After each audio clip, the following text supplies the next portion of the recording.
ஹஜ்ஜி என்பது மட்டும்தான் கடமை. ஹஜ்ஜி என்பது மட்டும்தான் கடமை.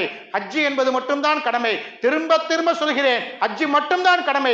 உம்ரா சுன்னத்து தான். உம்ரா சுன்னத்து தான். ஒருவர் லுகர் தொழுகைக்கு வந்துவிட்டு லுகர் முன் சுன்னத்து 2 ரக்காத் மட்டும் தொழுதுவிட்டு நான் ஃபர்லை தொழமாட்டேன் என்று சொல்வதை போல இருக்கிறது இன்றைக்கு சமூகத்தினுடைய கடமைகளுடைய நிலைமை என்பதை சமூகம் விளங்கிக் கொள்ள வேண்டாம்.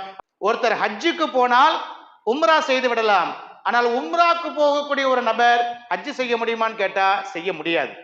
அவர் உம்ரை கஅபாவினுடைய பெயரை சொல்லி, இறை ஆலயத்தினுடைய பெயரை சொல்லி, அல்லாஹ் எந்த இடத்தை இந்த பூமியிலே முதலாவதாக உருவாக்கினானோ அந்த கட்டிடத்தினுடைய பெயரை சொல்லி மனிதர்களை ஏமாற்ற வேண்டும் என்று நினைக்கிறார்களே, அவர்கள் உணர்ந்து கொள்ள வேண்டும்.